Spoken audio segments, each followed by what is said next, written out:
Hello, everyone, and welcome to Why Wasn't It Better? I am your host, Patrick Darms. And I'm your co-host, Anton Barras. On today's episode of Why Wasn't It Better, we're diving into one of the strangest miracles ever to crawl out of Disney's splendidly experimental post-Renaissance. A film that survived production hell, a regime change, abandoned songs, a scrapped love story, a discarded epic about Incan mythology, and somehow emerged as a buddy comedy about a talking llama. That's right, The Emperor's New Groove, the movie that feels less like a Disney feature and more like the world's most expensive Saturday morning cartoon. It is the rare animated film where the behind-the-scenes drama is even more unhinged than what ended up on screen. And what ended up on screen is already pretty unhinged. Now, here to unpack all of this crazy with us is a first-time guest, Adam Hecht. Welcome to the podcast. Welcome, Thank Adam. you so much, gentlemen. I'm excited to talk about this ship of Odysseus that is The Emperor's New Groove. At what point does it stop being the original movie and just become what it is? Very interesting. I don't know if you here. can tell. Oh, it's a wild ride, right? Knowing what I know about the production hell that it went through and what we ended up seeing, maybe it retains the Incan part of, but even that's loose, right? Yeah, so they never say it, right? It's just always implied. Good point. They don't say it. Nope, they don't say it. They leave it open for interpretation, which is something Disney will occasionally do. But before we get to all that, Adam, we've been trying to get you on here for a while. It was a long time coming. It was originally going to be a Star Wars movie, but I think this worked out. This is a far more interesting movie than Star Wars: The Clone Wars. And I loathe the Clone Wars. We've talked about that. This one, I have a very soft spot in my heart for this. I didn't see Emperors when it was in the theaters, or even really until I had kids. My daughter was about 3. And we're browsing Disney Plus, and she says, "Oh, I want to watch that." So it was Cusco as the llama. She says, "I want to watch the llama movie." And I was like, "Oh, David Spade." I knew about it. I was like, "All right, let's watch it." And as I'm watching it, almost every scene it was, "This isn't Disney. This is something else." So I started looking. I was like, "Hey, was this originally a Disney movie? Did Disney just buy the property? Right? Did Disney buy the studio that put it out?" So maybe it was a Fox original. Like, no, it was. And that's how deep down buried in Disney's catalog this was for me, just to the point where I didn't even know it was a Disney movie in the first place. When I watched it, didn't get any semblance of Disney from it. But now that I've seen it, like I said, my daughter, from the age of 3 to the age of 5, I must have watched this 100 times with her, and it's just it gets better and better every time I watch it. And now, having said all that, I do understand why it didn't do better and where it kind of, why it does and doesn't fit in the Disney pantheon of things. It's so much of an outlier, which we're going to get into. So much. Is there anything you'd like to plug, Adam? This is always the guest opportunity to do so. Oh, no, I don't. With 2 kids, 7 and 5, I don't do anything other than work and come home. I at one point would have been able to plug my band or my wife's band. I don't do that. Any positive vibes or advice you want to tell our listeners? Yes. Actually, no, I don't care. Do whatever you want. Everything's fine.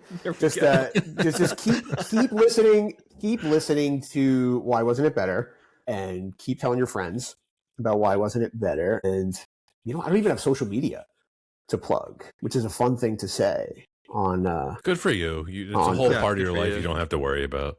It really is. I can go to sleep not worrying about what's going to happen to my feeds overnight. My rabbit has an Instagram, but I don't. Well, someone's got to maintain that, and it's probably not you. It's my wife.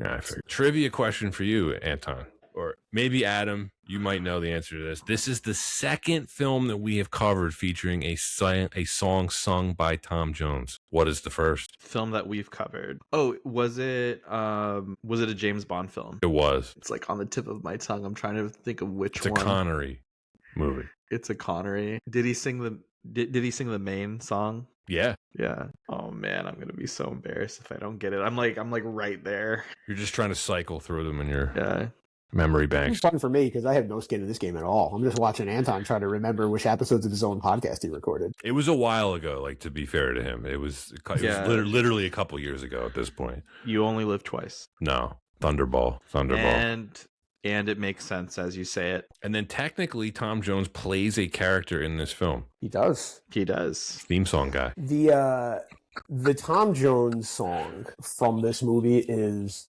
and I used to be a musician. I'm a big fan of kitschy, campy tunes like that. It is one of my favorite, not just Disney songs, but favorite movie songs. Yeah. Because even lyrically, it matches the worldview. Of the Incan Empire, right? You know, the perfect world will spin upon his every little whim because this perfect world begins and ends with me, which is also a beautifully brilliant subversion of rhyming. But I love. Correct me if I'm wrong. That's song. A Sting song. I think Sting wrote that song too. Sting wrote the original soundtrack for the epic that was supposed to be, but right. I don't recall in my notes if that was an original Sting. I think it is. I think the songs that you hear in the film are all composed by Sting, and of course he sings the one at the end. Yeah, right. Well, whatever. I think Tom Jones did a much better job of that particular song. I can't imagine Sting singing. No, I have a note on that later. We'll get to. I mean, Tom Jones's voice perfectly matches the tone of this movie. Very much so.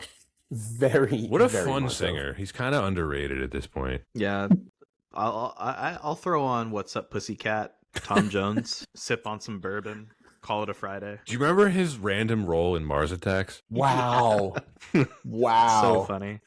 He's like a casino employee or something, right? He also shows up on The Simpsons, which is really fun. Yeah, it's so stupid. Oh, that's the episode where Burns falls in love with Marge. Yep. That's right. He gets captured to perform. Yeah. Shout out Tom Jones, still with us. There's I think this movie, I know we're going to play 6 Degrees of different things later, but there's like I was very much like, I had like a conspiracy theory board for when I was doing notes for this movie, where I was like, okay, well, the writer of this movie was a protege of Conan O'Brien in 1993, and he wrote on Late Night with Conan O'Brien, and Conan wrote so many episodes and executive produced so many episodes of The Simpsons, and like I'm drawing links between the humor of those season 3, season 4 episodes of The Simpsons with the humor that's in Emperor, which again, I don't know, we're going to talk about this too, is just so far outside of the realm of typical Disney humor.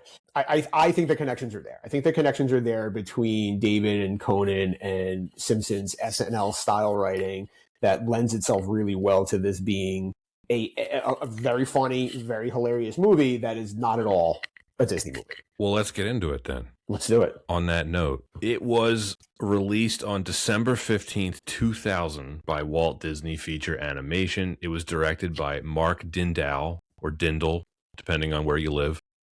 The screenplay was written by David Reynolds, that's your guy. Mm-hmm. Story credits for Chris Williams and Mark Dindal, featuring the voices of David Spade, John Goodman, Eartha Kitt, Patrick Warburton, and Wendy Malick. The budget, $100 million. Adjusted for inflation, that's $187 million. Ouch. Box office, only $169 million. That's $316 million adjusted for inflation. This made, I think it was like less than 80 million in North America. Just not good. Yeah. I didn't do the math to compare, but I think what immediately preceded is Hunchback, or no, Tarzan immediately preceded this. Tarzan made 300 and something million. Technically, Dinosaur. There were two films. Right, Dinosaur, yeah. And Fantasia 2000 preceded this. Oh, we talked about Fantasia 2000 too in my interesting experience seeing that movie. Yes. Out of scope of this podcast. Yes.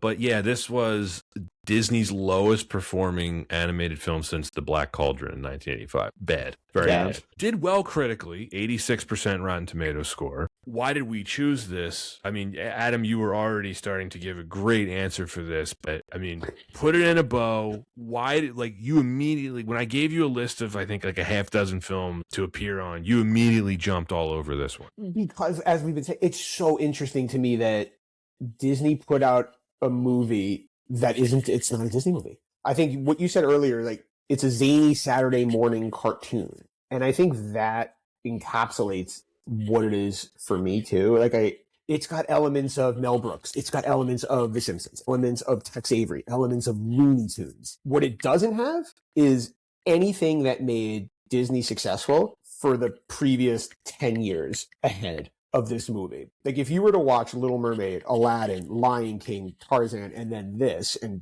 get asked which one of these wasn't a Disney movie, you would pick Emperor 100% of the time.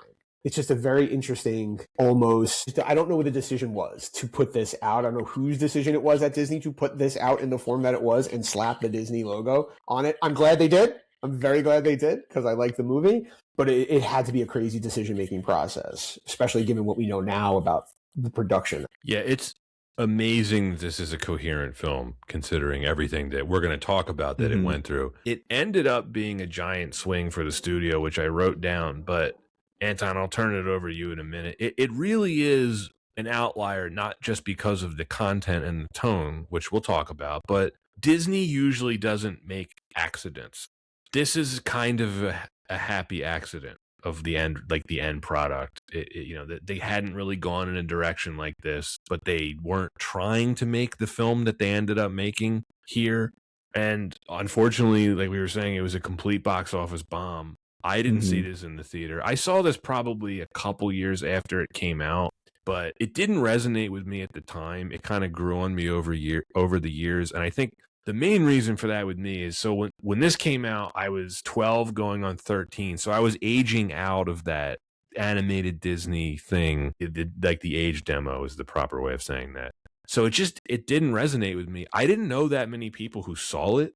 I mean, obviously not that many people did. It made, like I said, I think about 80 million in North America. That's just not very good at all. And then this was what's known as the post-Renaissance, right? The Disney Renaissance, which is very famous and what our generation grew up with. That lasts from The Little Mermaid in 1989 to Tarzan in 1999. This comes out about a year and a half later.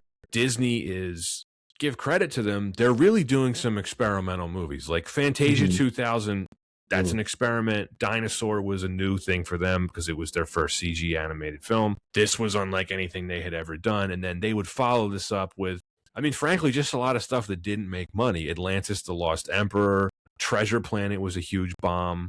Lilo and Stitch was a little bit of a return to form for them. But this is a really interesting period in their history to study. And The Emperor's New Groove might be the most interesting of them all. But there's also the idea of the Disney Renaissance was so successful. What do you need to do to catch that again? And I don't think you can, right? No. We see it now with, forgive me if I talk Marvel on this, but you see it now where like the entire world was waiting with bated breath to see Endgame. And then they're trying to catch it again. And the difference is this time they're not being creative and experimental like they were post-Renaissance. But it's hard to follow up just such a string of hits. It's very, very difficult to do. I say this every time we cover a Disney movie, and it's worth pointing out. You were not just successful, Adam. When The Lion King came out, it was the second highest grossing film of all time at the time. Yep. Like beyond successful. Cultural phenomenon. Yeah. And yeah, Which you're then right. spawned- How are they? There had to be a valley to that peak. There was no way to sustain that. Right. And we know what Disney looked to. They were like, you know what? We are going to ride into the new millennium on a llama. From my perspective as a 10-year-old at the time, I was interested in seeing this in theaters. We're a pretty big Disney family. So the humor in this film is something that's still stuck with me to today. Just because it's zany, it's offbeat, it's not like humor from any of the previous films going up to that point. And go from this, especially to Lilo and Stitch, super off the walls. Very just zany humor, very, again, offbeat humor. And that really appealed to me, and especially with the shows that I was watching at the time.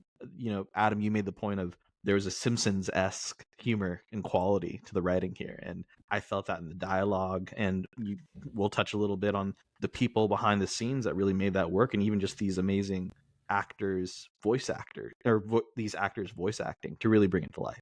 So I think there's so much fun to talk about with this film. And even if it may not live up to the same hype as the Renaissance, there's a treasure trove of fun, whether it's the production hell and all the fun that you can learn from that, as well as just the gems that you can appreciate with what we did get. So I'm ready to dig in. Do it. Let's do it really quick before we do get into the discussion of why wasn't it better. I mean, it is worth pointing out, a quarter century later, like this is a very beloved cult classic when it comes to Disney. This is very highly regarded amongst Disney fans. I did poll some people, some listeners and some friends. It Not universally loved, though. There's a lot of people that just don't know what to make of it. For the reasons that we're going to talk about it primarily, like, well, it's not really a Disney film. Doesn't work for me as a Disney film, which is, I think, fair. That's a valid criticism. If you're the type of Disney fan, and there are many, many fans of this type, where Disney's bar is at a certain place, a lot of the material is going to fall underneath it, and you don't make excuses for it,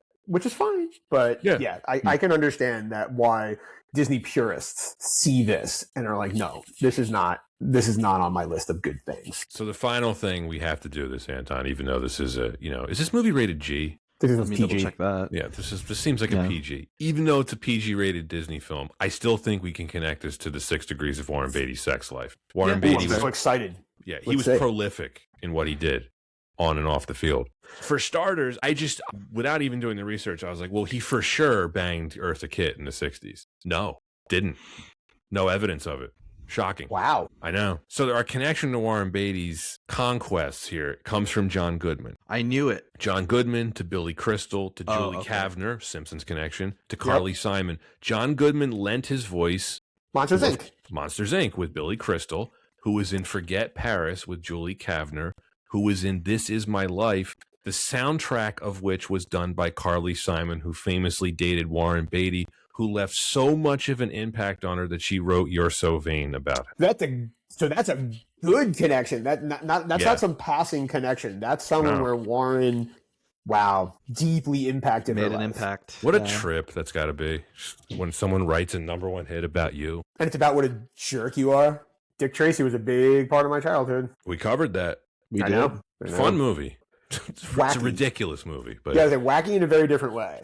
And interestingly enough, I remember one of my very crystal clear memories of The Emperor's New Groove, I swear to God there's a connection to Dick Tracy, is that there were McDonald's toys for Emperor's New Groove, which, shout out to Disney's marketing department. Y'all tried. Good job trying to get the word out there about the movie. But I also remember there were Dick Tracy toys associated with, I believe was McDonald's, might have been Burger King or Wendy's, but, there's a little connection there. But Disney misjudged what the kids wanted there. I think it was still that sounds like it was the right time period for a McDonald's toy. They were doing some pretty edgy toys. Yeah, back in when was Dick Tracy? 1990. 1990. Wow, full 10 years before Emperors. Yeah, so you're a little bit older than me, so you remember Dick Tracy when it came out, right? Yeah, I was 10. No, I was 9 when Dick Tracy came out. So or 7, right? Because I was 83, so I was 17 when Emperors came out. Okay, so you were like the perv. No, it's no wonder you didn't see this movie. This would have been totally off your radar. Yeah, but I was trying to think, what was I seeing in the theater around this time? I saw The Grinch. I would have seen The Grinch too then. Yeah, I think we talked about that a little bit in the lead up to this. I mean, it might be in the notes too, or my notes around like releasing. Like this came out in December, up against Jim Carrey at arguably the height of his. Yeah, this was also peak early DVD, so I remember getting like the Chicken Run DVD, and that was a big deal. What a year for movies! I saw Gladiator in the theaters. Mission Impossible 2, good year, solid year. They don't make years like that, and that's how you know we're getting older. When we're like, man, you look at the movies now; it's not like the movies they used to make. No, exactly. No, now we have Avatar: Vegas Vacation. Goodness gracious. And that's out now, right? Like we can just go see it in theaters if we want. Okay, we got a day. We got a couple days. Yeah. If you want to dedicate 3 hours and 20 minutes of your life to the third Avatar movie, it's the holidays. I don't know if I have that in me. I was telling Pat before, like I've seen the other 2 Avatars and I can't tell you a thing about them. Just no memory. Yeah, that's okay. I'll say one more thing about Avatar before we get back to the Emperor's New Groove. Are special effects special when they're in every shot? That's very philosophical. Wow. There's a connection to Incredibles there, right? When everyone's super, no one will be. Right. Oh, that is it's true. One more thing from me. Did either of you see that James Cameron sent a personal note that was to be shipped with every movie theater airing the film? No, I didn't hear about this. But of course, what are the exact settings that it had to be on for the lighting or what have you for the film? But the key, it was in papyrus. The key. Look, what is with him in papyrus? It deserves to be laughed at, but I will say this. in defense of James Cameron, the guy doesn't phone anything in. He did that because he genuinely cares and he's a perfectionist. Right. About Papyrus? Yes. So normally our listeners know we go through the production history of each film. However, in this case, a rarity, the production history is actually the first reason why this wasn't better. Right. Because this isn't the worst production we've ever covered, Anton. That's probably still going to be Cleopatra. I don't know if anything will top that. Yeah. But this is up many there. years in the make. You know what it kind of reminds me of? The drama that was The Black Cauldron. Oh, I can see that connection for sure. Only that movie was a shit show. Right. So this was a much more positive outcome. To go from a sprawling, dare I say, Cameron-esque epic to what we end up with, it's almost a miracle that we got what we got on the screen, that it's coherent, as you said earlier, and it's funny, that it seems like the actors are having a good time doing the recordings. I don't know how they got there, but I'm glad they got there. They don't either. They don't know. No, they have no idea. Well, let's get into it then. Yeah. The development of this film dates back to 1994. It was originally conceived as a straight musical, very similar to what was going on in the Renaissance of Disney at the time. It was going to be called Kingdom of the Sun. Roger Allers was the main creative force behind it. Now, he was having the greatest success imaginable because he had just co-directed The Lion King, which at the time, highest grossing animated film of all time, second highest grossing film of all time. Second to what at the time? Do either of you know? It would have been a film that came out the year prior in 1993. Steel Magnolias. Yeah, correct. Yes. Wow. Well done. Yep. It is the first Jurassic Park. Yeah, that I was going to say that next. When given the choice between the Inca, Aztec, and Mayan cultures to explore, Allers chose the Inca culture as he became intrigued with the visual possibilities. He would base his story on Anthony Hope's adventure novel, The Prisoner of Zenda. Because of the overwhelming success of The Lion King, Disney CEO Michael Eisner allowed Allers to have free reign with both the casting and the storyline. Well, that wouldn't come back to haunt him at all. Poor Michael Eisner. Allers spent the next 2 years developing the story. Think about that. The next 2 years just working on the story. Sort of a red flag. Right. It was going to be a tale of a greedy, selfish emperor voiced by David Spade, who finds a peasant voiced by Owen Wilson. It's kind of interesting to think about, who looks just like him. Wow. Yeah. Wow. It was intended to be kind of a romantic comedy musical. Yeah, they locked in David Spade early. I couldn't find a ton of information on why they centered on him, other than I'm certain he was just big on SNL at the time. I guess that was the reason. He was red hot in the 90s. Like, no yeah, joke. and he had the series of movies with Chris Farley. He came off SNL. He on, what was the show? Just Shoot Me? Mm-hmm. He was in Just Shoot Me. He had some cultural cachet, whatever, however you say it. Yeah, we'll talk about him later. I mean, he's kind of faded a little bit from the popular zeitgeist, but yeah, he was huge then. He really was. Yeah. This is where Sting comes in. Allers asked Sting to compose the songs for the film. He agreed on the condition that his wife, Trudy Styler, be allowed to make a documentary about the production. It was called The Sweatbox. It was partially released in 2002. This is a very controversial documentary. Disney did not want it released. That's why it wasn't really officially released. It was bootleg released in 2012. You can find it on YouTube. I'm sure all three of us have watched clips from it to prepare for this. It's pretty interesting. Mm-hmm. Disney would never let that happen. I understand why Disney didn't want it then, and I understand if it played into some policy of Disney saying now that'll never happen again, for sure. I mean, even just like non-Disney, most studios wouldn't allow something like that. Some independent person to make a documentary about the making of this. No way. The wife of the composer of the film. No oversight on just anything that's hitting the actual documentary. No, I don't. That doesn't sound like Disney to me. No. And I think worth pointing out too, much like David Spade, but unlike David Spade, Sting is extremely popular now. I mean, he was one of the biggest artists in the world in the 90s. Yeah. Desert Rose was around at that point, I think, and he was still beloved from the Police. Also on The Simpsons. On The Simpsons, that's right. Full disclosure, I am a huge Sting fan. I love his stuff. Big fan. Did you see The Last Ship? I haven't. I wish I did, though.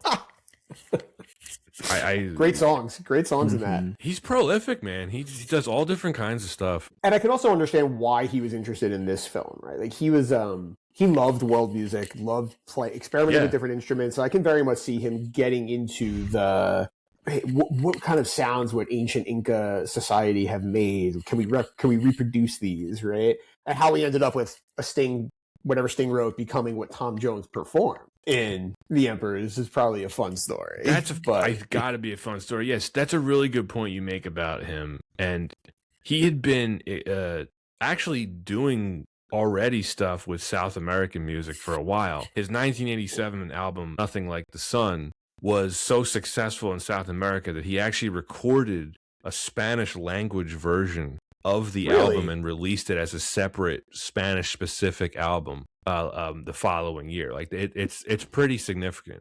That's pretty cool. I didn't know that. Yeah. All right, Sting. Yeah. I see you. Yeah. I see where you're coming from. He works, man. He's prolific.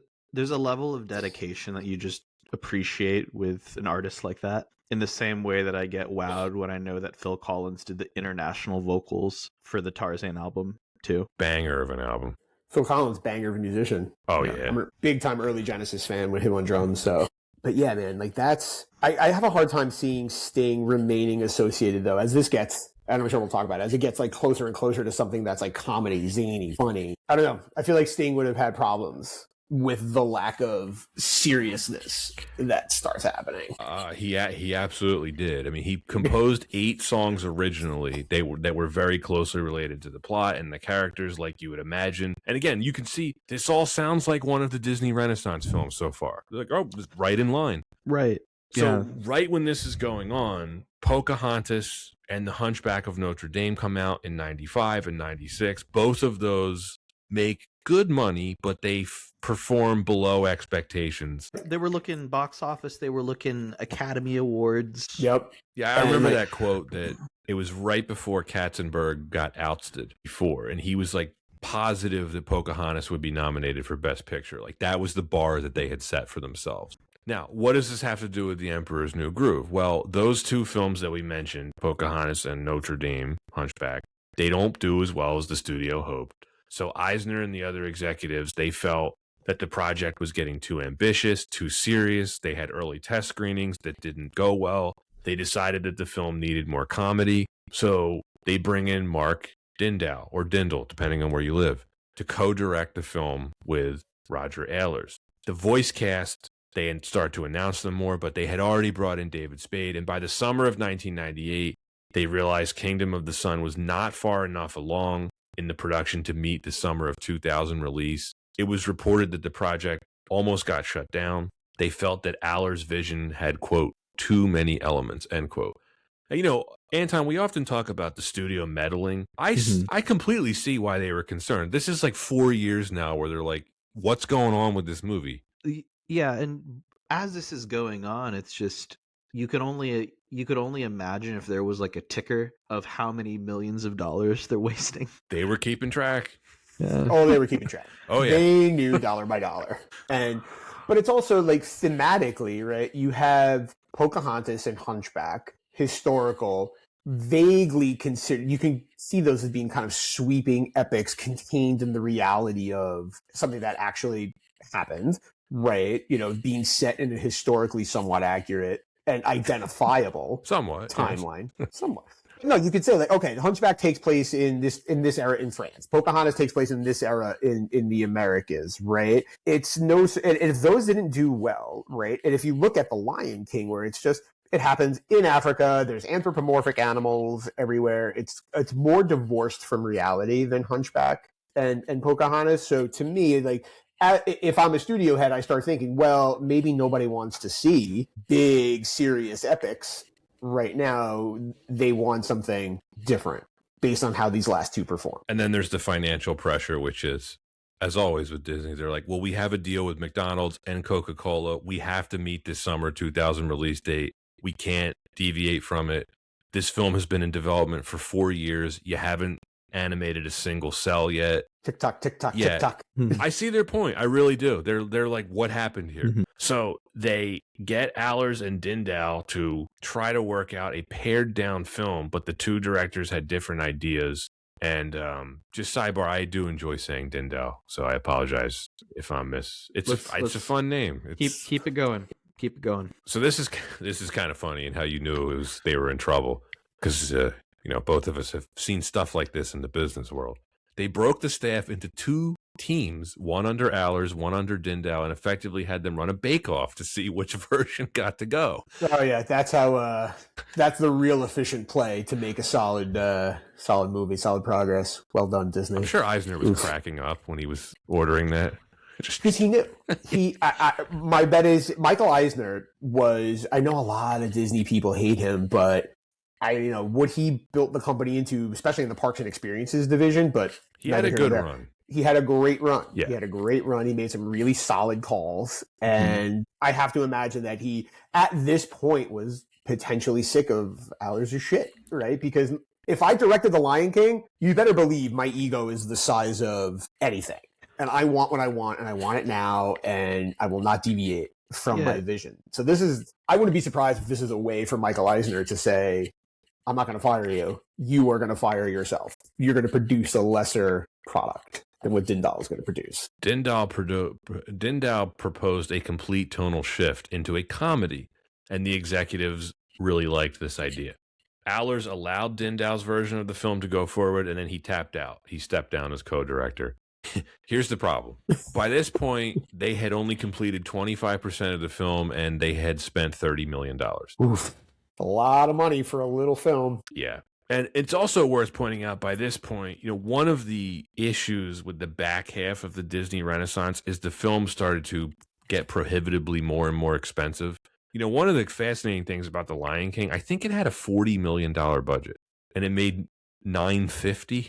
But then you fast forward 2 years later, Hunchback costs $100 million, and it makes like 3 something. So you can see it's starting to go the wrong way. And that's what they saw here. They probably identified this early on. They're like, wait, we have a quarter of the film done, and we've spent how much money? This is a disaster. Tarzan had the same thing. I think Tarzan had like $110 million budget. Tarzan cost more to make than Phantom Menace. So there was something I saw really interesting on that in terms of actual animators' costs, in terms of negotiation for increases over that decade. So, of course, all production costs go up, but along with like union negotiations for artists, which of course change over time, that saw a huge steep increase. And it's also big with the timing of it is a clear direction why they moved away from traditional animation, going more into the millennium. Well, because there's hundreds of animators that work on these films at any given time, right? Especially a film for the size and scope of what Disney wants to produce. So even a small scale percentage increase, when you extrapolate it out over hundreds of animators, is going to balloon a budget. There's nothing you can do about it. So Eisner was very unhappy with this, though. Maybe he wanted Allers to quit, but he gave the producers 2 weeks to salvage the film or it would be canceled. December of 98, Dindal and the producers, they halt production for 6 months to retool the project. They rename it from Kingdom of the Sun to Kingdom in the Sun, lame, making it the first Disney animated feature to have an extensive overhaul since Pinocchio. So yeah, this is rare for Disney. Usually the productions are pretty smooth, usually. Or they don't get made, so we end up not hearing about them. Right. Now, Eric Goldberg made a pitch for the Rhapsody in Blue segment for Fantasia 2000. Shout out to Fantasia 2000 again, just a forgotten, underrated movie. The animators were reassigned to work on the segment. They were left to decide what to retain from the original version. Oh yeah, let's not forget about the voice cast. David Spade, he had been employed by this film for literally years at this point. They keep him. His character was originally named Manco. They keep Eartha Kitt as Yzma. And then they take some of the remaining elements. They take some of the elements from the story and try to repurpose them. But they didn't start the actual animation on this new version of the film until May of 99. They have 400 just about a year artists before it's supposed to be released. Yes, 300 technicians and production personnel. Remember, May of 99, we're talking 5 years after this film entered pre-production. Did you guys see that little note as to why they had to change David Spade's character's name? No, I didn't see that. Because I forget if it was someone production or if it was just like someone internationally called it out, but Manco is... I'm not going to say it on the recording, but it's a bad word in Japanese. Oh wait. Okay. I yes. Starts with a Yes. C, ends with a T. Yep. Oh, Disney. What are you I don't doing? know how they missed that. I sure hope someone got fired for that blunder. Wow. Nice Simpsons reference. So during all this drama, Dindal urged for a, quote, simpler approach that emphasized the characters rather than the overwhelming special effects or cinematic techniques, end quote. Owen Wilson and Harvey Fierstein get dropped from the voice cast, and this is where John Goodman and Patrick Warburton enter the picture. Well, that worked out. Oh, yeah.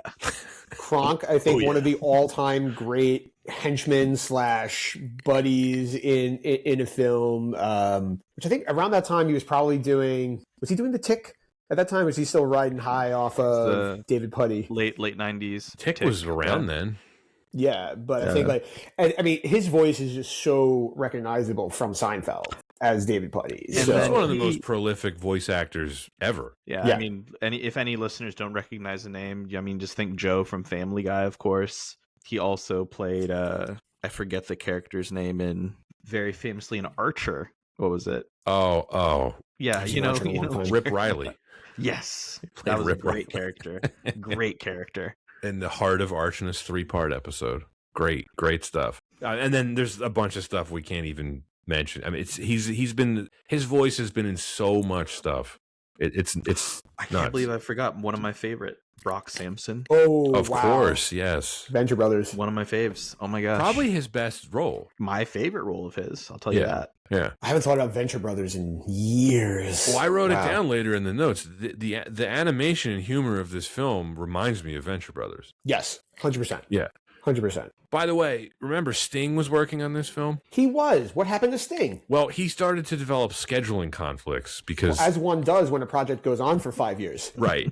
He said, quote, I write the music and then they're supposed to animate it, but they are constantly changes being made. It's constantly in turnaround, but I'm enjoying it, end quote. He would have hated working with Robin Williams, right? You know, I'm sure you guys are familiar with the stories of Robin doing the voice of the genie and having to reanimate everything to match what he was singing. So, yeah, Sting would have hated that. It is funny to watch the Sweatbox documentary and see his just visible frustration. He's just a consummate professional because he's managing to just stay calm talking to some of the producers. It's really funny. I wonder what the dollar value has to be for me to stay calm in things like probably right around what Sting was going to make for this. Yeah, but at that point, you could do it if you were getting. I'm assuming he got at least $5 million for this, maybe more. I think it's like if the time I'm wasting eats into the time I could be making like on the road, then I'd be really pissed. So none of his songs were used for the Kingdom of the Sun. So he remained on the project. He was asked to compose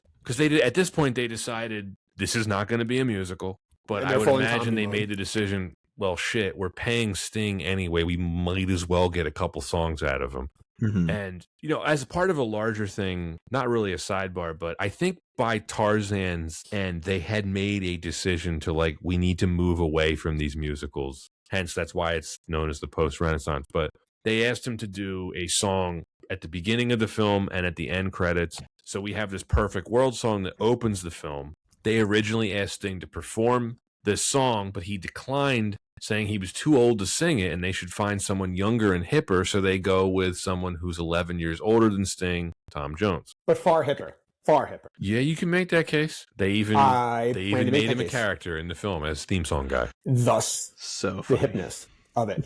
One of, I don't know, for me, that song takes, it's just brilliant. I can't say enough good things about Perfect World in terms of just other, you look at what Disney songs are, but going back to the theme that we've all talked about already, it's so far away from what a Disney song is, right? It's very much a Tom Jones song, right? If Tom Jones performed that song in Vegas at a Tom Jones review, you'd be like, oh yeah, that's it. That's the brand new what's the Pussycat guy, right? I would go nuts at the Hollywood Bowl if I got to see Tom Jones perform. It's because it's good. Yeah. It's very good. And it's got Latin-ness to it, I'll say, but it's not so obviously culturally South American, especially with Tom Jones performing it. Pre-Columbian South American. Right. But it's funny, it's good, and it sets the stage very well for the level of power that Cusco has, right? And just everything, the entire world around his entire kingdom is his. What he says is the truth, no matter what it is. And I think the song carries that, gets that across very well, and kind of sets up who Cusco is. Deep Tom Jones cut. Have either of you ever heard him and David Gilmour's cover of Purple Rain? No, but that sounds intriguing. It's fantastic. It's a music video too. I'm gonna have to find this. Oh, it's fantastic. A little note here. Yeah, write that down. Tom Jones covering Purple Rain. Mark Scheinman composed a complete score for this film. It was rejected, as one does, and John Debney's new score replaced it. So, yeah, if you want to talk about adding to the budget, completely replacing a score is expensive and time-consuming. In February 2000, they officially announced the new title is going to be The Emperor's New Groove. Mm-hmm. It's going to be released in December, but because things are still taking a while, they have to swap the release date with their first CG animated film, Dinosaur. So that gets moved up to the summer of 2000, and this gets released in December. So, Adam, you were kind of driving it. Like, why would they release this non-holiday movie in December? It's just, the whole thing was an accident. Yep. Oops. Dinosaur was pretty, it was a very all-in move for Disney. I mean, even building attractions that I think it's finally this year they're closing the dinosaur ride, or is it like in a few years? No, they closed it this year. They closed it. So, man. Great ride. That is great ride. They really went all in. That's a strange movie. It's not great. No, I didn't like that one. It's okay. Does Disney not just do dinosaurs? Because they had this. The Good Dinosaur didn't do well. I'm trying to think of a good we already talked about Jurassic Park briefly. Can you really top that? No matter even animated, non-animated. Come on, the dinosaur sequence of Gustav Holst's The Planets in the original Fantasia is wild. Ooh, pretty sick. That's true. Wild. As is that whole movie.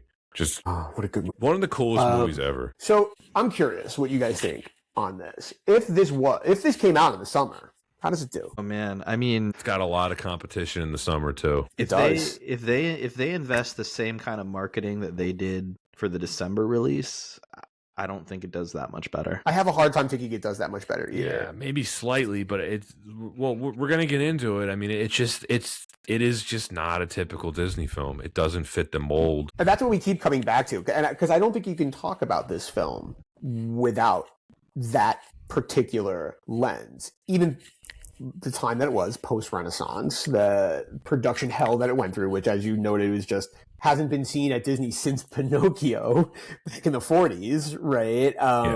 It's everything about this movie is not Disney.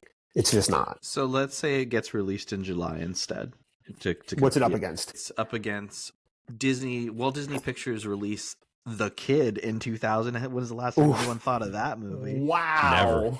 Oh my gosh. Oh man. You mentioned that in the same breath as Blank Check.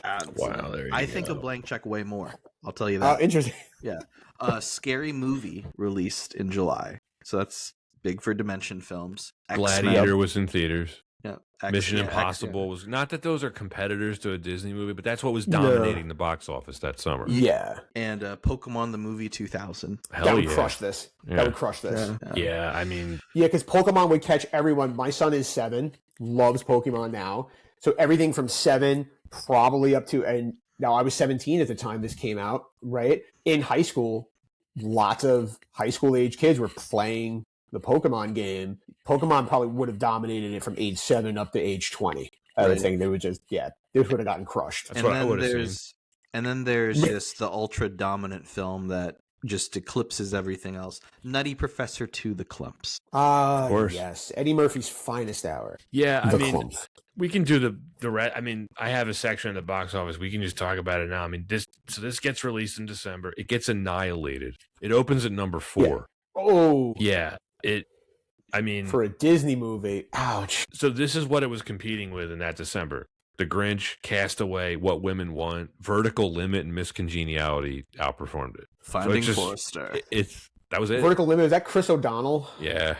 Oof. But I think that's it. Like, clearly, what is everyone seeing? The Grinch. Yeah. Everyone's seeing it. Opens at number 4 as a follow-up to Tarzan. Screwed. Follow-up to Dinosaur. Just screwed. Yeah. You open at number 4, you're done. You're done. You're done at that point. So There's no coming back from it. wrapping up the production, the original ending had Kuzco building his own Kuzcotopia amusement park and destroying a rainforest. Sting was horrified by this, and he said, quote, "I wrote them a letter and said, if you do this, I'm resigning because this is the opposite of what I stand for.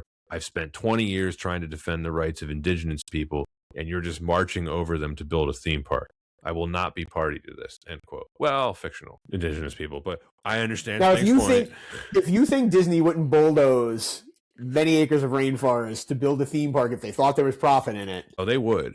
But of course, this like- resulted in Disney rewriting the ending, so that cost more money. And yeah, that's how this ended up costing $100 million. And here's the funniest part. Even after the film's release, Sting and the producers, or not Sting, but the producers admitted there was no official finished script. They never had one. It is baffling. Life. I have to applaud that.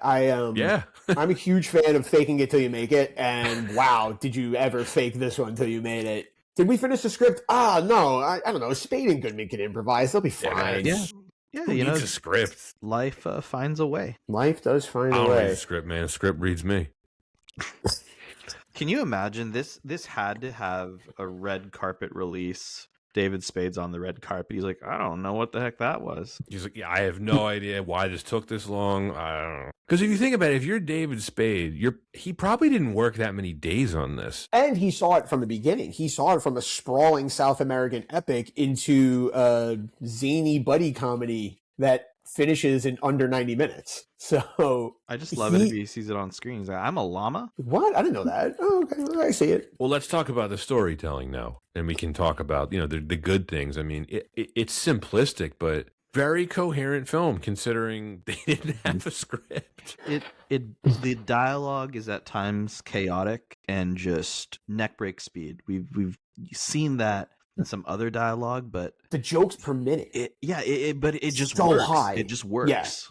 Yeah. It's the jokes per minute. There's so much. It's dense, right? And it's why I think I've been able to watch this with my daughter as many times as I have, because it's for the same reason I rewatched The Simpsons ad nauseum. I keep noticing funny little bits, and I keep making connections to other things in pop culture at the time, or just hilarity, and it works. It's very coherent. It's very well written. It's very well performed, and I like one of my favorite things about it.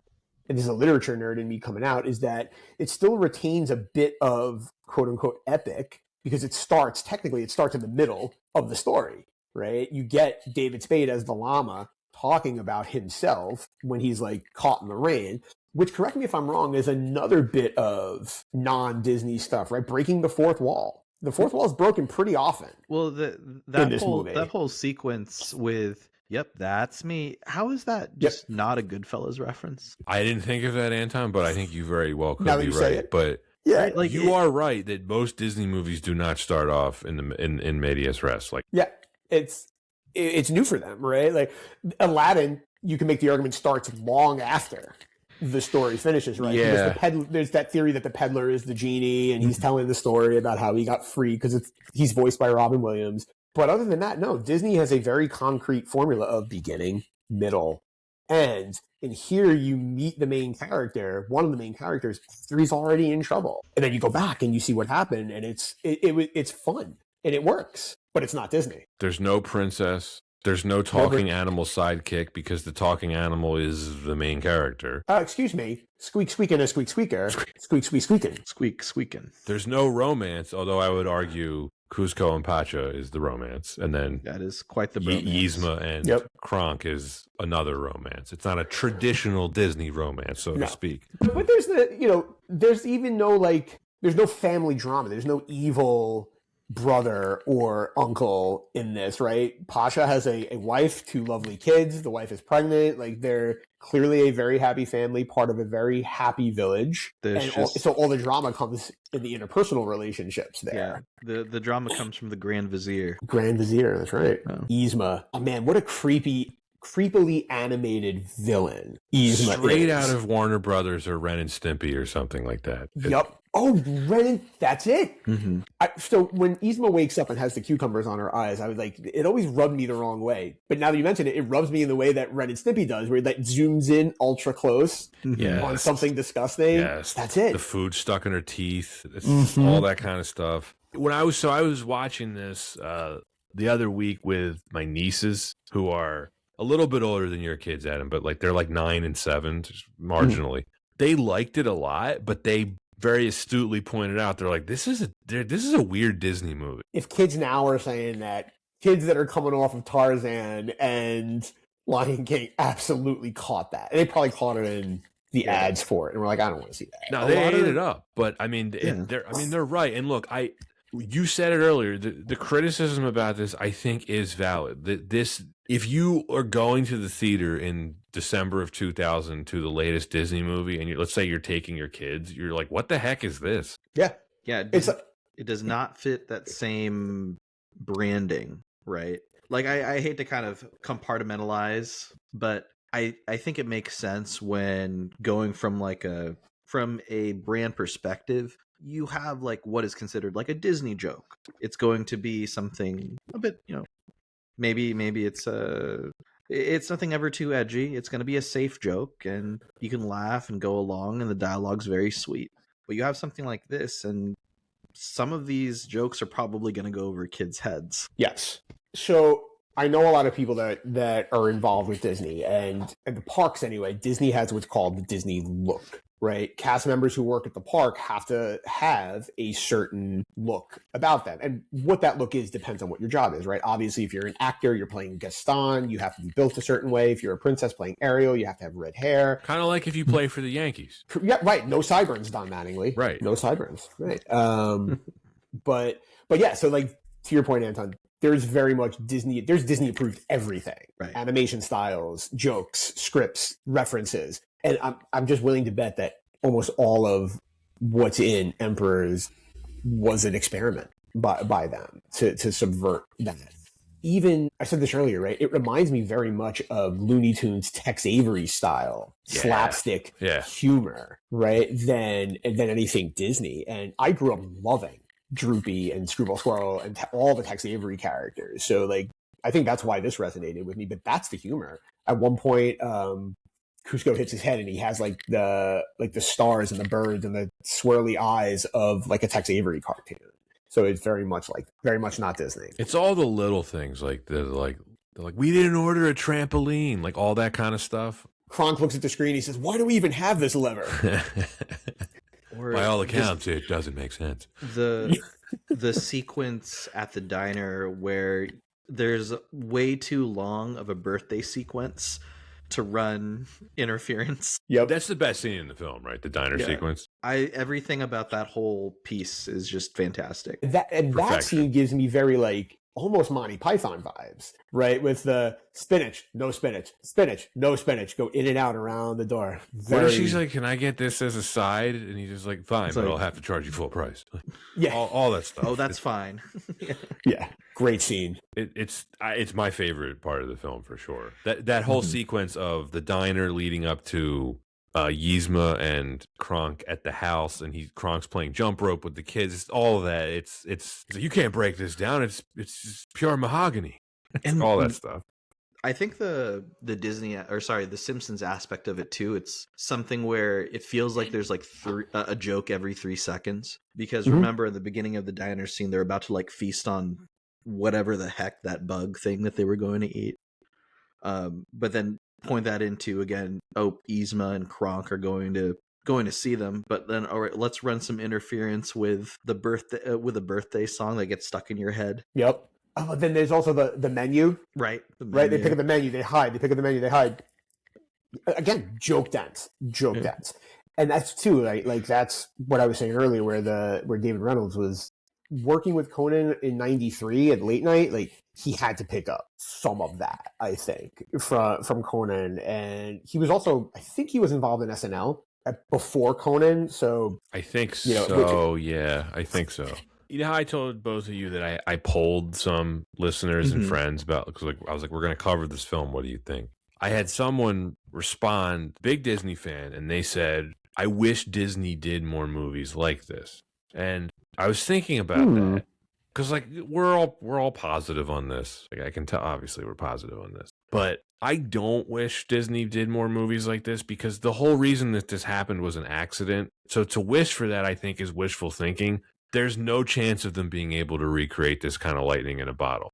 They probably wouldn't want to, right? Financially, they wouldn't want to. I understand why they have distanced themselves from this. Number one, it didn't make money. That's the easy part, the financial part. But just going through the production like we did, if you're the studio, this is a failure. Like they spent so much money and so much time. It didn't give them a profit, and not only that, it ended up being something that is so far removed from what they're known for.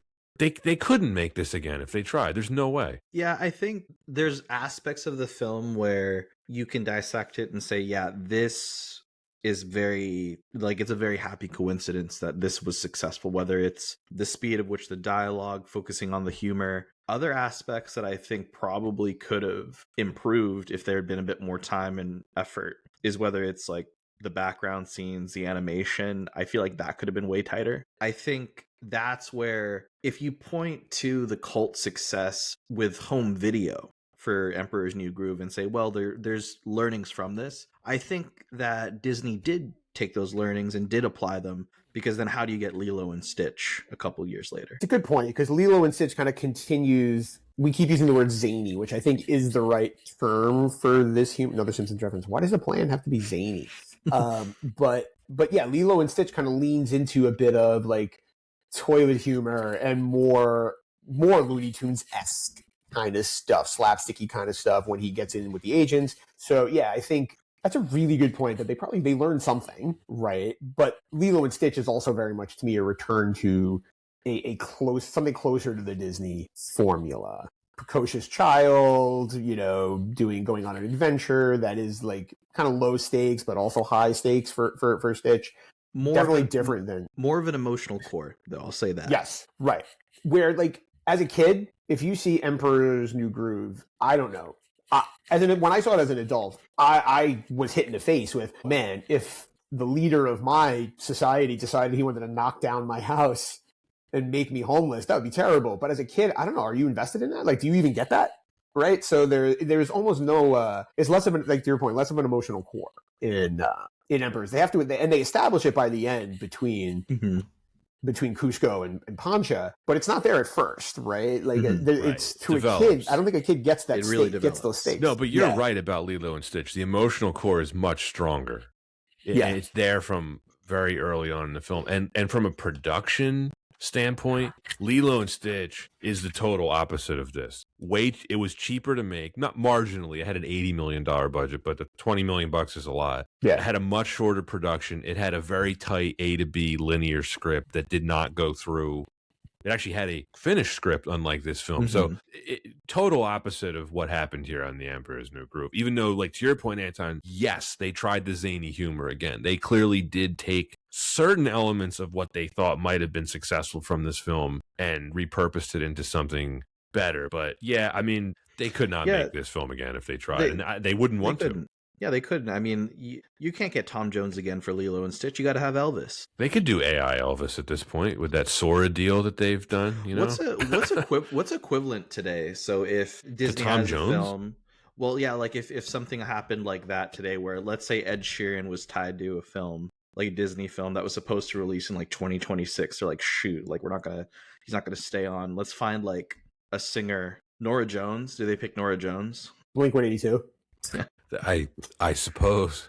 Anton, you were starting to touch on the animation. That's where I think this suffers the most. Now, I don't want to be too harsh here, and I want to be fair, because I think the production design of this film is very cool. The design and the look of this film, like the Incan-inspired architecture and backgrounds, I think there's a lot of creativity there. But I have to say, I watched this back-to-back with a couple of Disney's other films from this era. Hercules, Mulan, Tarzan. This is a big step down in terms of the animation quality. It's almost embarrassing when you look at what's around it. I hate to say it, but if you told me that this was direct to video, I'd believe you. And yeah, I don't want any listener to hear that and take away from it that you can't enjoy the film. I think like it's a very objective statement. Yeah. It's not a bad looking film, but in Disney's catalog, late 90s, early 2000s, they had really perfected 2D animation with the assistance of CG. Even if you don't love Hercules or Tarzan or Mulan, those movies look incredible. You have to look too, like Disney's animators for Bambi studied deer in the studio. They studied lions for Lion King to match how they move with the animation.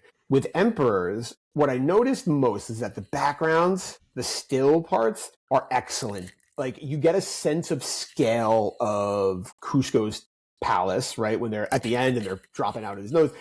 They did an excellent job conveying the intricacies of the jungle, but it's the characters in the foregrounds that, quite frankly, look bad by Disney standards. They look fine from an animation standard, but what's around it, it doesn't look good. It's weird to me that things that come after it that are animated look so much better. But again, I think this is very likely related to the fact that they didn't start animating till less than a year before. Yeah, you got to think, how much of that $100 million budget did they actually get to use in the right way? Not that much, I don't think. No, I give them credit. I think they got the most out of it. But you're right, Adam. Like the film that came out immediately after this, Atlantis, The Lost Empire, which I think is a flawed film, but it looks amazing. It does. Yeah. And go watch that episode. Go listen, listeners. That's right. That's our first animated Disney film we ever covered. Treasure Planet is an amazing looking movie, despite being a bigger money loser than this. That was one of their biggest losers, but a very good looking film. And then, of course, we can't mention this film without mentioning its twin, which came out the same year, The Road to El Dorado, which was a DreamWorks picture. That movie slaps. It's great. Great looking movie. Also bombed. Nobody saw it. Maybe there was something in the water where kids in 2000 were just like, we're done with animation. We don't want to watch those kinds of movies anymore. We want to see Tom Cruise jump off a helicopter. But they could be instead listening to the tones of Elton John. The songs in that are so good. I mean, definitely an underrated film because it's pretty much forgotten, and I think it's really good. Oh, yeah. But you're right. I mean, this was the last gasp of 2D animation. You know, Pixar was in its early days. This was pre-Shrek. So 2D could still compete, but it was starting to lose, and we saw more of that in the early 2000s. Lilo and Stitch actually ended up being the exception. It was the only Disney post-Renaissance film to actually make money for a while. I think we touch on this every time we cover something 2D animation. It's interesting.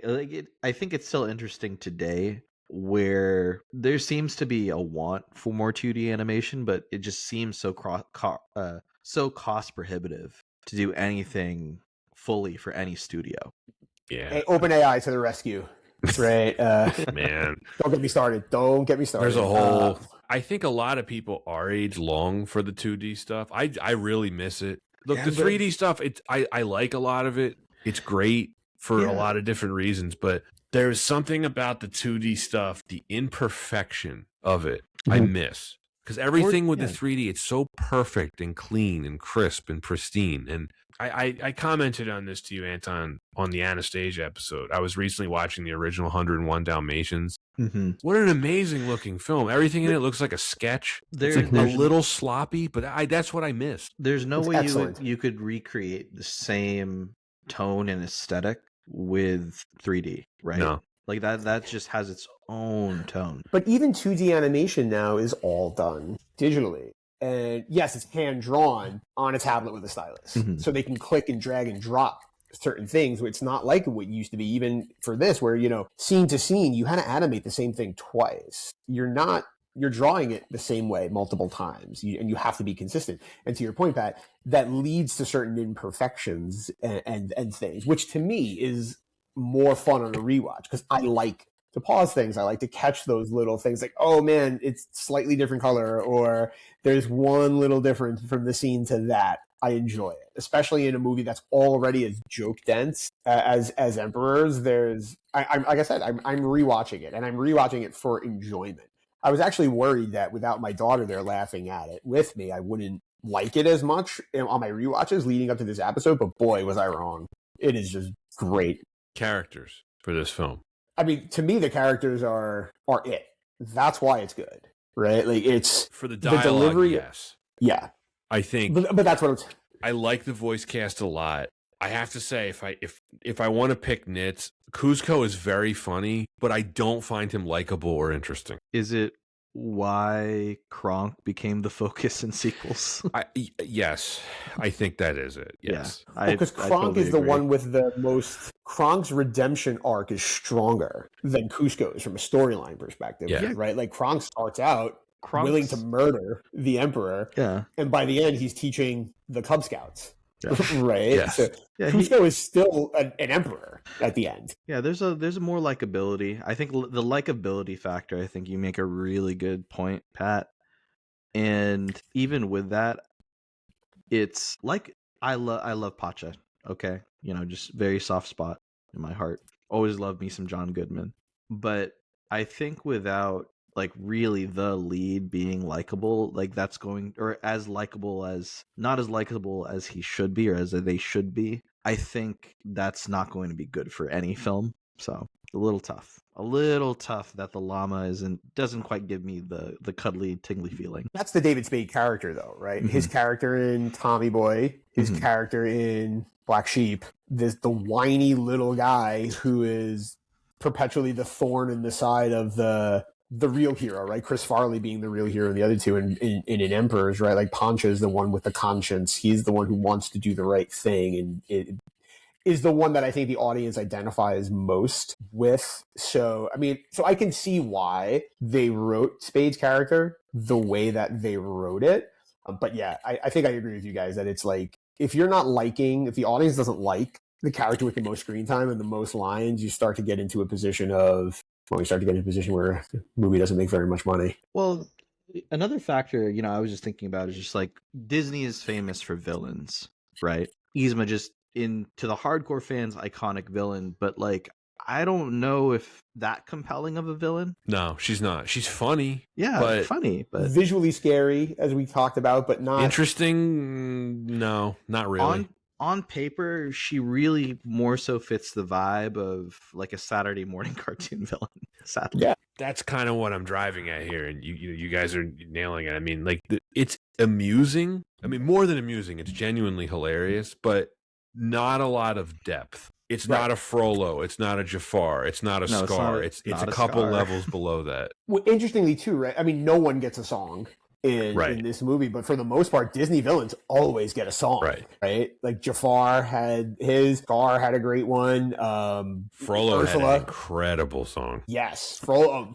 That to me is the highlight of the songs in that movie. Is Frollo's song. But at the same time, because of the zaniness and the hilarity of this film, Yzma's going to be remembered for very different reasons. Because of her relationship with Kronk, because of how horrifying she looks, her line delivery, becoming a kitten in the end of the film. It's great. I mean, it's like, what? Again, we keep saying Saturday morning cartoon. It's very, very funny. In a zany slapstick sort of way, like Saturday morning cartoons were. But not in a Disney way. At least not in to a me. Disney way. No, I would be curious, from your poll, Pat, like if you were to ask, and maybe you did ask this, I don't know, like, hey, does this strike you as a typical Disney movie? I would be very surprised if half the people were like, yes, it does. Oh, no, everyone said no to that. They're like, most people said kind of more or less paraphrasing the same thing, which is, it's really weird for Disney. And it is, I think that's fine. I think that's fine. I think it's fine too. I like it as an outlier, but for anyone who says, "Oh, I wish Disney did more of this thing," I don't. I think that a lot of listeners will agree that there's a level of quality you expect with Disney, which is why, like, if anything doesn't meet that expectation, you're like, it's disappointing. And I feel like the more when we have such a large library of films, it's hard to ever meet that level of quality. But hey, Disney ended up setting that standard. So it's why, even though this is a bit more atypical, it's still fun. But trying to recreate this, it's impossible. Trying to recreate the behind the scenes to like get to this is impossible. But also, almost by definition, like you can't recreate a cult classic. You can't recreate an accident. This. Yeah. And there is no mistaking that this film is an accident across the board. It was just mishap after mishap, mistake after mistake that led to something that ends up delightful, right? And really fun to watch. But a lot of things had to go wrong for something to go this right. I'll give you a different franchise example of how I feel about this, because all things can be brought back to James Bond, Anton. Mhm. I love On Her Majesty's Secret Service. I really like George Lazenby and what he did in that film, but I'm glad that it's the only one. I'm glad there were not more George Lazenby Bond movies. It worked out, right? It worked out for that one time. Just like I think this worked out here belatedly. It obviously didn't work out in the moment because they they lost money on it. But yeah, it's one of those things where because history turned out the way it did, we can always appreciate this like one moment where things did not go down the typical path and it ended up with a very happy accident. But trying to, like not trying to beat a dead horse here, not trying to beat a dead llama, but like I feel like you can't recreate this, and there's a lot of learnings you can take away from it. But yeah, that's it for me there.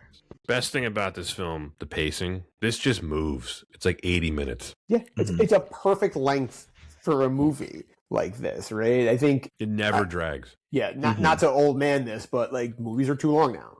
They are. I feel I very much feel that like it's too long for a lot of stuff, and this movie is for a movie that should have tons of fat. There's none. It's super compact, super driven, and you get where you're going quickly. It and I knows love what that it about is. it. I'll tell you that. It doesn't. Yes, that's a good way to put it. For sure. It does not try to delve into any melodrama. Why would it? Right? What's funny is I wonder if there was like opportunities for this that are just left on the cutting room floor. It's like, oh guys, we don't have time to animate this. We got to cut this part of the script, that part of the script. And that's honestly why you start to get really good tight movies is when you de-scope a lot of stuff. At least on my take. No, you're right. I mean, like, I was going to say what script? Like, cut it out of the script. Well, yeah, I'd be very interested to see what the streaming numbers are on this. My understanding is that this does really well. And I mean, Disney actually has been recently kind of re-embracing it. I've noticed on like their Instagram and stuff, they're doing posts related to this film. They're definitely embracing the 25th anniversary of this. I'm really glad to see it. Patrick Warburton did a watch along with his sons. Oh, that's great. And definitely check it out. It's really funny. They're doing his voice on like an overdub of the film. It's really fun. Yeah. I can't get enough of him as an actor. I really can't. He really is a treasure. I mean, Putty is the easy one to talk about, and it's a great role. But I mean, this is... Kronk is. I don't know how he's not more well known for this. Because the delivery of every line is just there's so much love for Kronk, and I think the sequel. I mean, the sequel. And then Kronk had a TV series about this, right? Yeah, even Kronk was also a big part of the TV series. Yeah, and even also seeing, I'm on Disney TikTok. A ton of love for Kronk on there. So perfect. I mean, this film did get its due in certain ways. Like it did get a direct-to-video sequel. It did get a TV series. So Disney is so hard to figure out sometimes. I mean, yes, they have downplayed this film over the years, but they have embraced it in other ways, and it is hard to figure out. Do we have a Cuscopia yet? Have they did the groundbreaking on that? I don't know that politically Disney would go near that now. No, probably not. Well, I mean, but think about it too, right? Like you have an entirely white cast, except for Eartha Kitt, playing Latin, South American I didn't really culture. think about that. Wait, so yeah, that just are they doesn't Latin at this point though? No, right? It's they're just pre. I know what you mean though. I mean, you're right. Indigenous. And I know what you mean, Pat. Because again, we said this really early on. A lot of this is implied. No one says anything outright. Yeah, they never say what kingdom it is. It could be true. It could be Anytown, USA. Anytown, USA. That Cusco happens to be the sole emperor of, which has pyramids and stuff too. But that's okay. But no, like I don't think you can get away with like that talent pool today. For this type of movie, you just can't do it, which is fine. But then you also end up with not Kronk, right? Which I don't think. I mean, for the same reason, Charlton Heston narrates Hercules. That's not appropriate. Right? He's not Greek. No, he's not. He was ancient, but not Greek. So I have a really tangential anecdote about Heston and Greek that you guys probably know. But when Planet of the Apes came out, Heston in Greek means a dirty word, right? We were talking about that earlier. So they had to change his last name for the Greek version of Planet of the Apes. That's amazing. That is great. So yeah, what a fantastic movie. From his cold dead hands. Anton, should we cover the sequel to Planet of the Apes where he's in the movie for 2 minutes and gets shot? I want to cover the version that has the Dr. Zaius breakdown dance routine. Where he hates every chimp from chimpanzee to chimpanzee. Yeah, exactly. God, that's Back to the Simpsons. Can't maybe get away the from best Simpsons joke. Maybe It's one. It is It's up there. It is up there. It's really good. Well, it was. What was the whole thing? It was Planet of the Apes the musical. Yeah, Starring Troy McClure. yeah, Troy McClure. Yeah, I think that's the episode where he marries and Selma. Selma. Yeah. Yeah, because what does he have? He's To steer people away from like the bad PR for like his something. aquarium fetish. Yeah. He had an aquarium fetish that he marries Selma to prove that he likes human women. Oh man. Yeah. But that's the humor, right? But that's what I'm saying. That's some of the humor that we see in Emperors too. It's that it's adult humor. It is adult humor, right? That happens there. More so, I think, than in other Disney films. Have either of you seen Klaus? Yep. On Netflix. The animated. Oh, what the Christmas movie? Yeah. Okay. That sort of reminded me of this. I could see that With Jason Schwartzman's vocal performance. Yeah. Mm-hmm. It reminded me of David Spade. And that's a super fun film. I love that Yeah. movie. It's become one of my favorite Christmas movies. Which I didn't expect would be on Netflix. Right. No, as a Netflix film. And that's like an early, like, when did that release? 2019. It was the first Netflix animated film to be nominated for the Academy Award. So it was a big achievement for them. And it lost to Toy Story 4, which is just a boring sequel. Not a bad movie, but a boring sequel. Boring That's sequel. tough. Toy Story 4 was one of those sequels that didn't need to get made. Not at which all. I think is the kind of... Like, that's the I consensus liked on Toy that. Story. Yeah, as a What about Toy sequel, Story it was 5? totally unnecessary. All right. Don't get me started. I want to shout out David Spade just because I really do think he has pretty much vanished from popular culture. I don't hear him mentioned really at all much anymore. He's everywhere. In the grand scheme of things, he is still one of the most successful former SNL cast members. He was at that level just below Mike Myers and Adam Sandler in the 1990s. He didn't get to that level. He didn't get to the level of Will Ferrell, but he really was popular, like hugely popular for a few years. I mean, you guys mentioned Just Shoot Me. He had a very popular sitcom. He had his own live action movie with Joe Dirt. Joe Dirt, yep. In the lead, I mean, he was obviously in a lot of movies, but he got like, his own movie as the lead. And I wanted to point out he dated Heather Locklear, Julie Bowen, and Terry Hatcher. It's pretty good. Yeah, what else can you say about a man who's 5'4" and able to do that? He's doing something right. Yeah, it was a very magical time for SNL and those stars that are able to see success. And shouts out just because we mention a lot of these stars, but gotta think of our man Chris Farley. I said to Pat one day, like when we were talking about this, just on some level, I think Spade wishes Farley made this with him and not John Goodman, right? I think you look at John Goodman, larger guy, jovial, can kind of play that character well, and even the way Pancha is drawn is not un-Farley-esque, right? I think there's an element to what I saw in Spade wanting to do this buddy comedy where he's like, man, I wish Chris was still alive, right? Because this is 3 years after Chris Farley passed away. I can totally see that. It's a really good call out, Adam. Did he do any voice work? Well, he was supposed to voice Shrek. I was going to say very famously, he did a lot of work for Shrek. Yeah, that was his. I don't think he did. But we can't count it, right? I mean, because it never happened. Yeah, but it never happened. Yeah. But he himself, as a live actor, Chris Farley was borderline a cartoon character. So animated, so over the top. So, like, it would be hard. I mean, I personally would find it hard. Like, if I'm hearing Chris Farley's voice and seeing a character, I would still see Farley. Yeah, just... You know what I mean? What a genius. Sugar-free coffee crystals. Great acting from him there. Goes through all the full spectrum of emotions in 5 seconds. It's fantastic. I just, before we wrap this up, I have to say my favorite joke in the film. It's the recurring spinach puffs. Kronk loves his spinach puffs. When Yzma insults it at the end, she doesn't like it. He's just devastated. And that's it. Great joke writing. It just really ties together into the plot.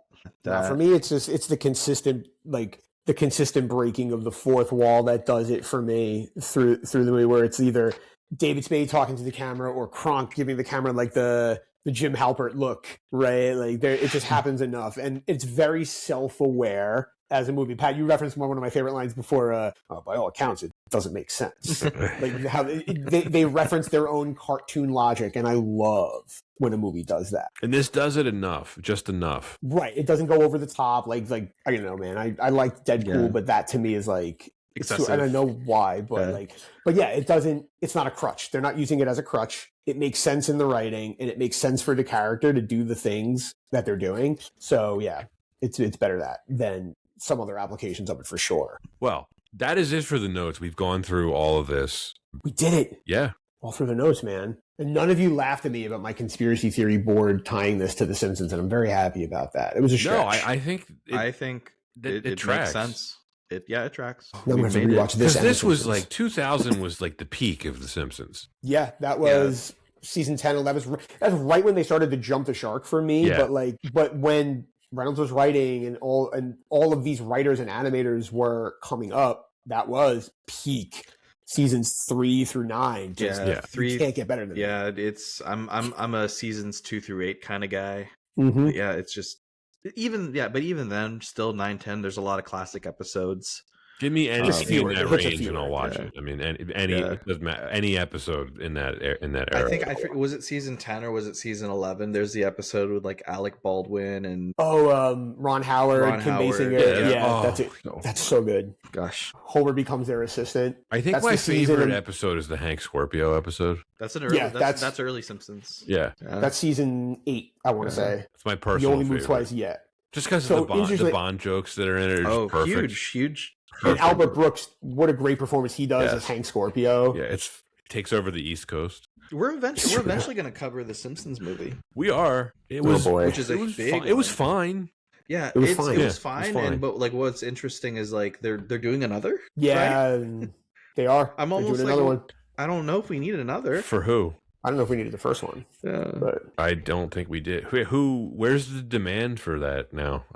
As a lifelong Simpsons fan, I don't think I need another Simpsons movie.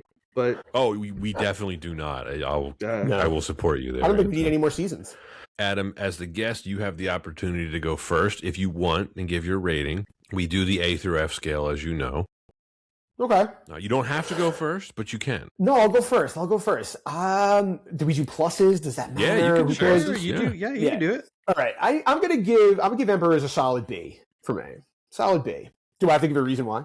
Please explain my grade. Don't have to, but we'd like you to. Yeah. So I think what takes it away from an A for me is the step down in quality of animation. Right. It's part of its charm, but I also think it detracts in a way. But where it's more than made up for is what I've been talking about this whole time, right? The joke density, the amount of references to former animation themes and motifs. It's really cool. It's solid. And the fact that I can watch it now as a grown up by myself and get enjoyment out of it, there's very few things that I can do that with because I have both high standards and no time. So yeah, I think it deserves at least a B for me. This film has so much rewatchability, and it's a miracle despite all of the behind the scenes and the production and not even having a final script in the end that we're able to get just such a very fun quality film. I think that it is definitely atypical and up and down. Everything about this film does not scream Disney, but the fact that it still came from the House of Mouse.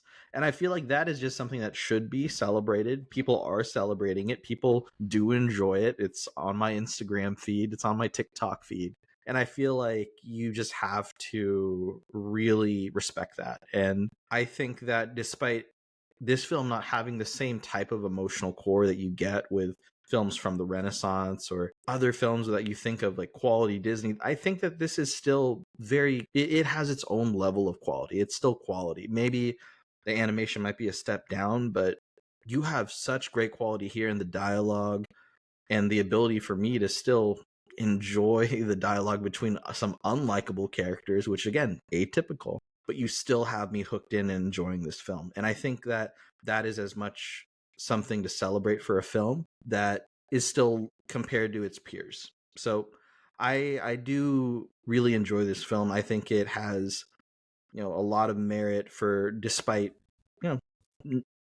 kind of coming together in the end. So for me, this one's a B+. It is original. It is funny. It is well paced. It has a lot of heart, despite the ludicrous production that it went through. Taking all that into account, I mean, it is a miracle that this is even a coherent film. Based on that alone, you have to call this a success. It stands as probably the most unique outlier in Disney's post-Renaissance catalog, maybe their entire catalog. There's really no other Disney film like it that I can think of. It is extremely watchable. It is deserving of its cult status. It is also easy for me to see why this failed when it came out. As much as I enjoy it for its quirkiness and its originality, it simply does not gel with the rest of its contemporaries. It also does not feel like a Disney movie to me. I mean, it may be harsh, but the animation, while I like a lot of the design work, the animation is direct-to-video quality. And for $100 million movie, again, I understand the budget stuff. I understand what happened there with the production, but I don't judge movies based on what they were intended to be. I judge the final product. And this is a cut below its predecessors. Frankly, like a lot of the stuff in the post-Renaissance was. Very bold swings. Not everything was a hit. I don't like the main character. I don't find him likable at all or easy to root for. Although I do like David Spade's vocal performance. I feel the same way about the rest of the characters except for Kronk. Kronk is awesome. The rest of them, I mean, they're funny, but they're not that interesting to me.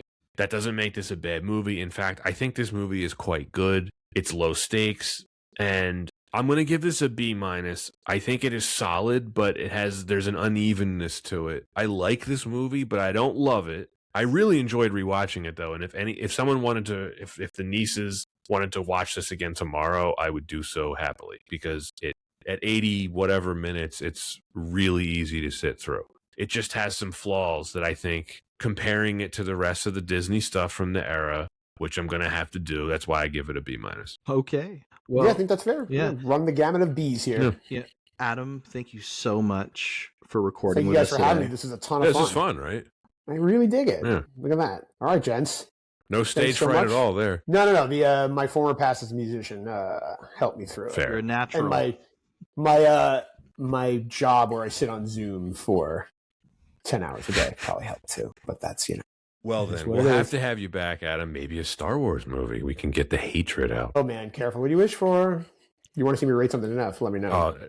So, Anton, Adam is like me, a certified Star Wars hater at this point. Right on. So, What did we just talk about, Pat? Me and you? Oh, Rogue One. We were talking about recently. yeah, Like that's the most overrated movie of the 2010s. Well, Adam, you mentioned you're not a big fan of Star Wars Clone Wars, and we're gonna have Rada come back. Really? Rada the Hutt is confirmed going to For be what? in the Mandalorian film. Wow, we'll all look forward to that. You know Yeah, who's really. playing him? Harvey Jeremy Allen. Firestein? Jeremy Allen. Wait, that's better Yeah. for Harvey Firestein. They're like, oh my God, I can't believe Count Dooku betrayed me. Oh God.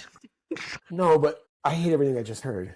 That sounds awful. There's Of all the characters to bring back, why Rhoda the Hutt? Stinky Why? Rhoda. What are they doing? there has to be something that Disney thinks is going to do, but I don't know. I gave up trying to logic out the way Star Wars has been handled recently. You can't. You can't. There's It's nothing. difficult. It's Well, difficult. Before we get All into right. recording an entire episode Star on Wars hatred. that is it for this edition of Why Wasn't It Better? Thanks for listening, and see you next time.